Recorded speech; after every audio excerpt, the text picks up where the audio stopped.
Hello guys, selamat datang di channel The Novel Speaks. Bersiaplah menikmati petualangan seru yang penuh kejutan dan ketegangan dari dunia fantasi yang luar biasa. Kali ini kita akan lanjutkan kisah dari Overgeared bersama sampai akhir. Yuk kita simak sampai akhir Overgeared. Langit Byron kembali bersinar. Ibelin dan anggota Overgeared belum membunuh satupun musuh. Mereka kesulitan untuk menahan serangan pasukan udara yang menyerang dari ketinggian dan juga gagal menembus pertahanan tebal dari baju zirah Griffon dan Wyvern. Ya, mereka tidak berhasil melindungi Byron. Mereka benar-benar diinjak-injak, tapi mereka tidak melarikan diri. Sebaliknya, mereka bertahan sampai akhir dan melindungi rakyat. Mereka menahan panah dan sihir yang turun dari langit demi rakyat, kehilangan nyawa mereka, lalu bangkit kembali sambil mengumpulkan informasi tentang musuh. Semua informasi itu telah disampaikan kepada Lowell. Berkat itu, Lowell dapat memperkirakan kekuatan pasukan udara. Namun, orang yang ia kirim sebagai bala bantuan hanyalah Grid seorang. Anggota Overgeared di Byron marah. Sekuat apapun Grid, bagaimana mungkin dia bisa menghadapi 5.000 pasukan udara dan Raja Langit Regal sendirian? Mengapa Lowell mengirim Grid tanpa pemanah, penyihir, dan tanker terbaik untuk melindunginya? Mereka merasa Lowell tidak memahami keseriusan situasi. Selain itu, tidak baik jika semua beban selalu diletakkan di pundak Grid. Pada akhirnya, mereka menyadari bahwa semua itu terjadi karena ketidakmampuan mereka sendiri dan merasa malu. Jika saja mereka cukup kuat sejak awal, Byron tidak akan direbut dan Grid tidak perlu memikul beban berat itu. Anggota Overgeared tahu harus menyalahkan diri sendiri bukan Lowell. Karena itu, mereka tidak berani menatap mata Grid. Di saat itu, Grid menghancurkan pasukan udara dengan satu serangan.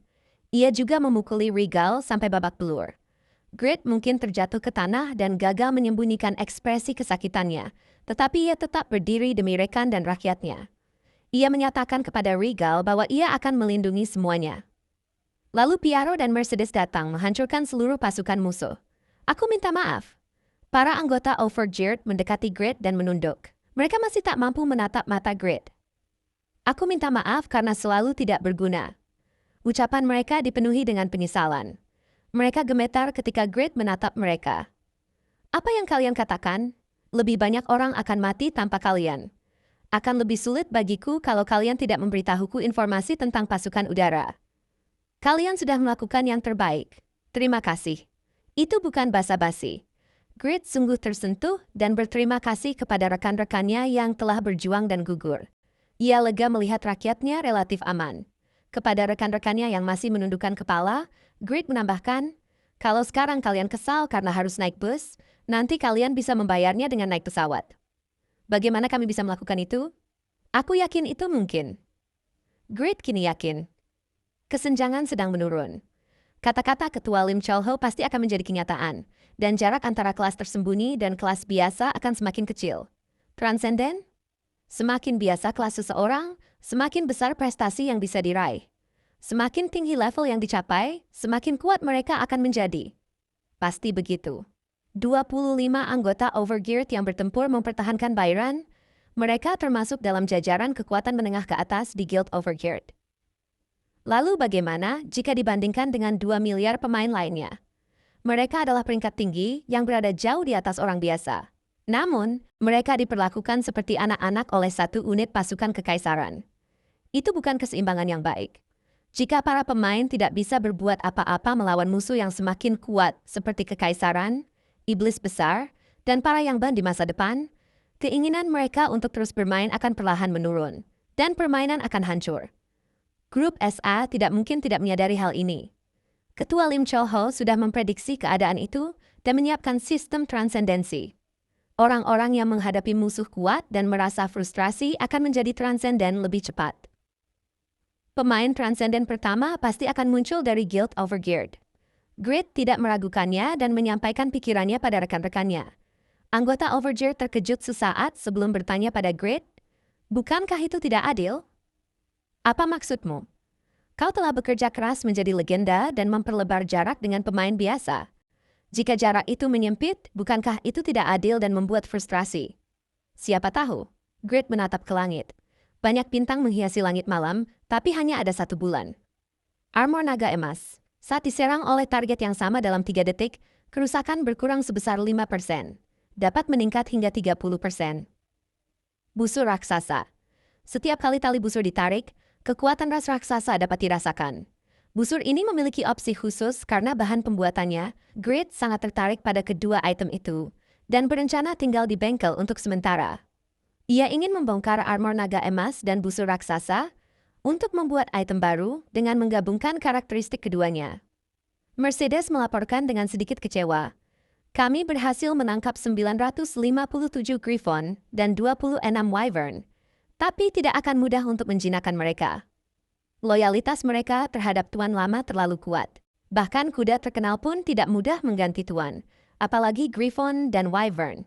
Anggota Overgeared menyesalinya. Tidak apa-apa, serahkan saja pada Niang Mong. Grid adalah satu-satunya yang tersenyum. Spear Saint Rachel adalah keturunan Dehekel, seorang pahlawan besar saat berdirinya kekaisaran dan tombak legendaris. Di antara 7 adipati, garis keturunan dan bakatnya sangat luar biasa, hingga tak seorang pun berani memperlakukannya sembarangan. Hanya satu orang yang berbeda. Regal, teman masa kecilnya, memperlakukannya dengan cara yang akrab dan santai. Mungkin dia adalah sosok yang istimewa. Karena itu, rasa terkejutnya begitu besar.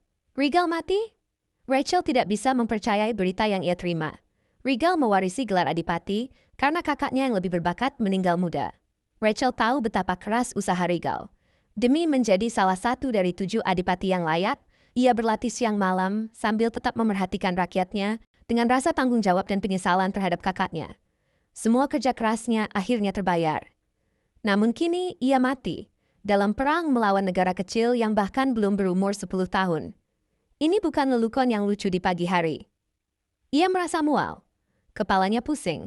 Rachel, yang tampak muda dan cantik meski telah berusia 40 tahun, menyibakkan rambut pirang bergelombangnya dengan gugup. Rambutnya berkilau diterpa sinar matahari, sementara ekspresi ajudannya suram. Rachel tak tahan dengan keheningan itu dan bertanya lagi, "Benarkah ini?" "Ya, sayangnya," jawab ajudan itu menegaskan kenyataan. "Pasukan udaranya? Mereka musnah." Wajah Rachel mengeras dalam kesedihan mendalam. Orang pertama yang ia pikirkan adalah putra tunggal Regal. Anak kecil itu baru berusia 9 tahun. Ia telah kehilangan ibunya sejak kecil dan kini benar-benar sendirian. Mungkinkah anak itu bisa mempertahankan pasukan udara, kebanggaan keluarga Gelder, dari tangan para bangsawan rakus yang menginginkannya? Mustahil. Salah satu dari 7 keluarga yang mewakili kekaisaran kini benar-benar hancur. Bodoh. Aku sudah bilang kau harus cepat menikah dan punya anak. Rachel tahu bahwa Regal muda menunda pernikahannya karena perasaannya padanya. Namun hukum negara melarang pernikahan antar duchies, dan Rachel terpaksa mengabaikan perasaan Regal. Ia teringat tatapan membara Regal muda yang selalu diarahkan padanya. "Apakah Anda akan berangkat?" tanya ajudan dengan hati-hati. Pasukan tombak senja unit elit yang dilatih Rachel siap berperang kapan saja. Namun Rachel menggeleng. Ia adalah seorang adipati kekaisaran dan tak bisa digerakkan oleh emosi. "Ada sesuatu yang harus kulakukan terlebih dahulu." Rachel mengenakan jubah dan keluar dari baraknya. Begitu ia muncul, 30 ksatria membuka jalan. Salah satu melapor, menurut laporan pengintai, dia kembali tadi malam. "Kita tidak boleh lupa siapa lawan kita. Dia tidak wajib bersikap sopan, jadi jangan tersinggung dengan kata atau tindakannya." Ya. Quirinus, sang ahli tombak terhebat di benua itu, Rachel telah mencarinya selama bertahun-tahun. Kini ia datang sendiri untuk menemuinya. Rachel ingin tahu apakah dia lebih unggul dari dirinya. Apakah dia tidak menjadi legenda karena masih kalah darinya? Ia harus menemukan jawabannya.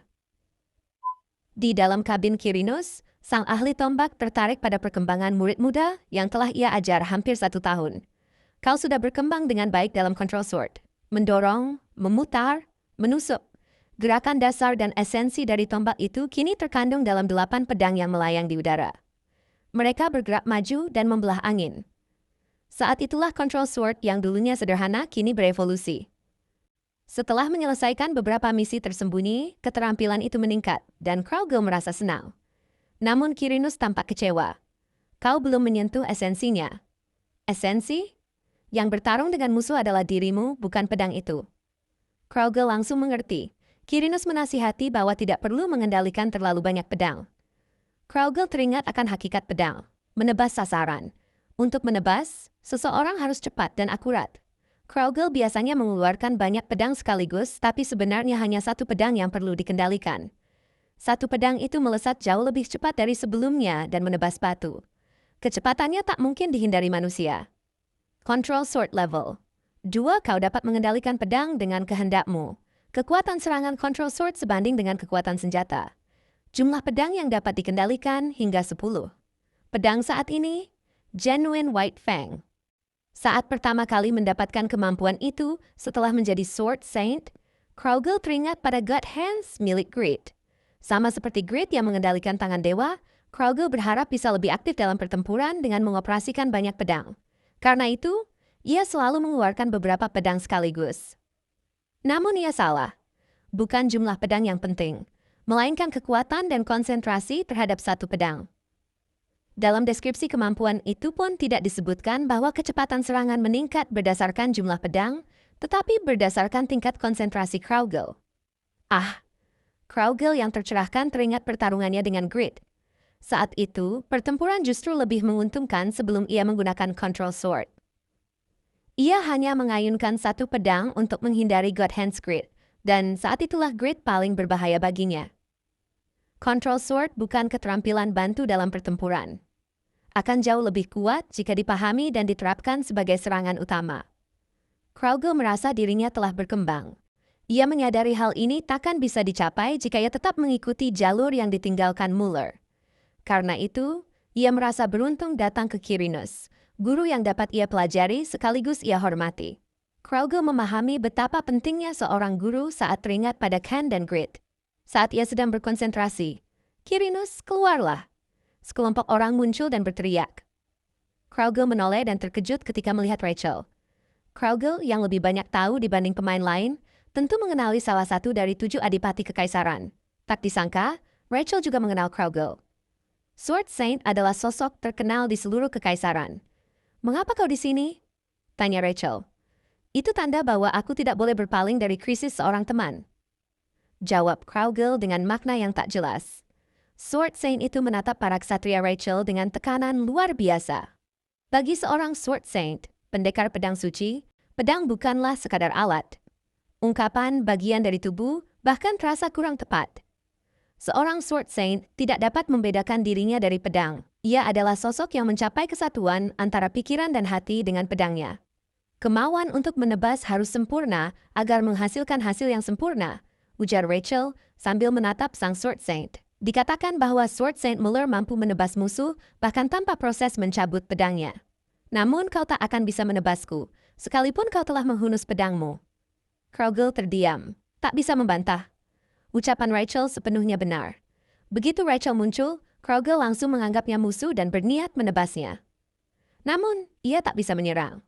Naluri dari super sensitivity tingkat 5 miliknya memperingatkan bahaya besar begitu ia mencoba menebas Rachel. Bahkan lebih besar daripada saat ia melawan Grid dengan seluruh buff aktif. Akibatnya, Kraugle tak dapat menyerang. "Seorang Sword Saint lebih lemah dariku," ujar Rachel dingin.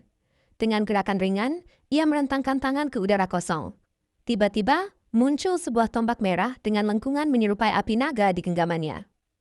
Sekejap kemudian, kau menerima 8.010 poin kerusakan.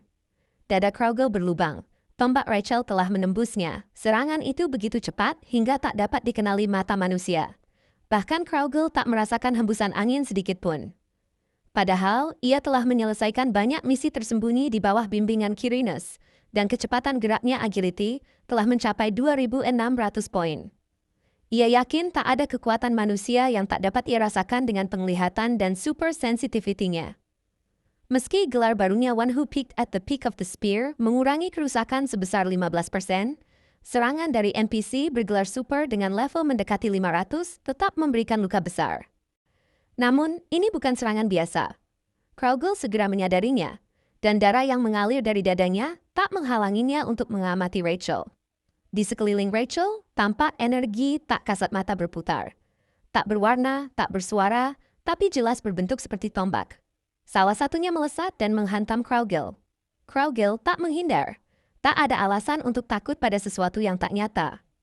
Tombak tak berwujud itu menembus dadanya dan menghilang dengan suara keras. Ia tidak terluka. Mata Rachel melebar kagum. Di wajah Quirinus muncul senyum tipis. Kraugel menatap jendela notifikasi yang muncul di depannya. Sebuah hidden piece. Kau berhasil mengenali dan menetralkan Manifestation of Will melalui efek dari kelas Sword Saint. Stat khusus Willpower kekuatan kehendak telah terbuka. Skill bernama Manifestation of Will telah diperoleh. Kekuatan ini cukup besar untuk mendistorsi realitas. Point stat tidak dapat didistribusikan ke stat ini. Manifestation of Will. Satu hanya seorang sains sejati yang dapat berurusan dengan hal-hal tak berwujud. Distorsikan kenyataan melalui manifestasi kehendak yang kuat. Pada level saat ini, kehendak hanya dapat digunakan untuk menyerang musuh. Skill ini hanya aktif ketika senjata dilengkapi, dan bentuknya akan mengikuti bentuk senjata tersebut. Besarnya kerusakan sama dengan gabungan antara stat willpower dan strength, sepenuhnya mengabaikan pertahanan dan resistensi musuh. Musuh yang juga memiliki stat willpower akan kebal terhadap serangan ini. Waktu pemulihan, 1 menit. Kraugel tampak heran. Ia mencoba mengaktifkan Manifestation of Will dan 4 pedang tak berwujud yang menyerupai White Tiger Sword muncul di sekelilingnya, sesuai dengan 4 poin awal stat willpower yang baru terbuka. Begitu ia memikirkan serangan ke arah Rachel, keempat pedang itu melesat otomatis. Namun, semuanya terhenti oleh dinding tak terlihat dan hancur seperti kaca. Tumbuh secara waktu nyata, gumam Rachel. Sejak kedatangannya, Rachel telah mengetahui hubungan antara Kraugel dan Quirinus, dan amarahnya pun membara. Ia mengingat Piaro, kesetiaan dan penderitaannya. Piaro dulu menempuh jalan pedang untuk menjadi Sword Saint, tapi gagal mencapai puncak. Kini, Sword Saint sejati justru belajar menggunakan tombak. Rachel menganggap itu penghinaan terhadap Piaro. Namun kini, ia sadar bahwa ini bukanlah penipuan, melainkan bukti bahwa Kraugel adalah jenis sejati, bahkan melampaui Piaro yang dulu ia kagumi. Kau tak boleh dibiarkan hidup, kata Rachel dingin. Namun Quirinus melangkah maju, menatapnya dengan tenang. Ancaman sebenarnya adalah tirani yang dibiarkan hidup. Rachel mengernyit. Apa maksudmu? Quirinus menghela napas. Kau akan mengetahuinya. Karma akan menimpa kekaisaran. Kekaisaran sudah berdiri ribuan tahun. Tidak ada yang dapat menggoyahkannya, balas Rachel dengan keyakinan. Quirinus hanya mendengus. Terkadang, kekerasan adalah solusi terbaik. Datanglah, aku tahu tujuanmu, dan aku akan menuruti permintaanmu. Rachel pun mengangkat tombaknya, dan pertempuran dua ahli tombak terbesar pun dimulai. Ledakan dahsyat mengguncang tanah saat dua kekuatan bertabrakan.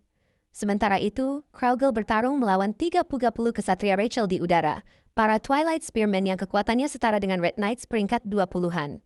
Namun, dengan super sensitivity dan control sword-nya, Kraugel berhasil mendominasi. Space Sword. Dengan sekali tebas, tubuh para kesatria terbelah.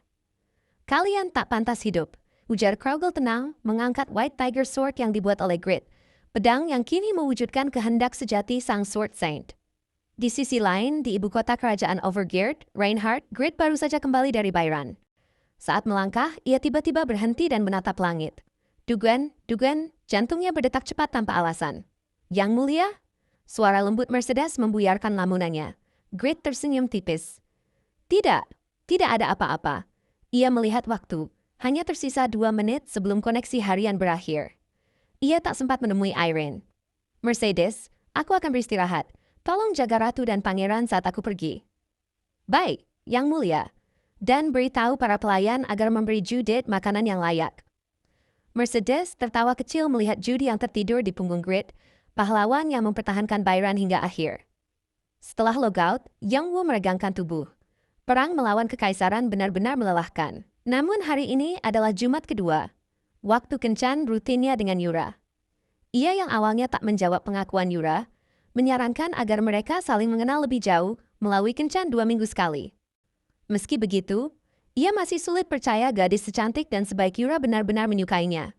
Ia khawatir Yura hanya salah paham terhadap perasaannya, dan hubungan mereka akan berakhir pahit bila menikah karena kesalahpahaman. Aku terlalu cepat mikir soal pernikahan lagi. Gumamnya sambil menampar pipi sendiri. Ingatan akan cinta pertamanya Ahyong muncul, dan rasa malu menelannya bulat-bulat.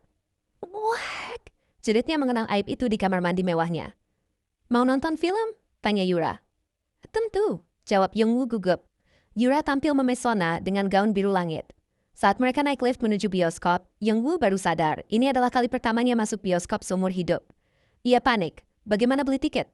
Harus duduk di baris mana? Gimana kalau ingin ke toilet di tengah film? Namun ternyata Yura telah menyewa seluruh bioskop untuk mereka berdua. Tiket, popcorn, dan minuman semua diurus staf. Kau merasa tidak nyaman? Tanya Yura lembut. Tidak, aku hanya merasa ini terlalu luar biasa, jawab Jungwoo sambil tersenyum. Dan untuk pertama kalinya ia merasa mungkin, hanya mungkin, mereka berdua memang ditakdirkan cocok. To be continued. Dan begitulah, episode ini berakhir. Episode yang mempertemukan kehendak, kekuatan, dan hati para legenda.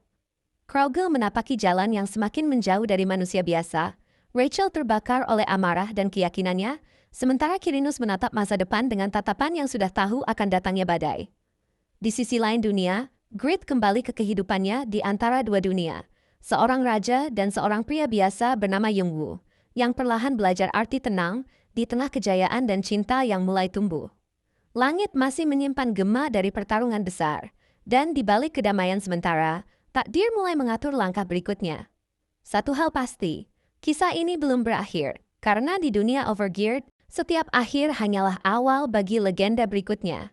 Jangan lupa tinggalkan komentar kalian, berikan like jika suka dengan ceritanya, dan subscribe agar tidak ketinggalan kelanjutan epik dari dunia Overgeared.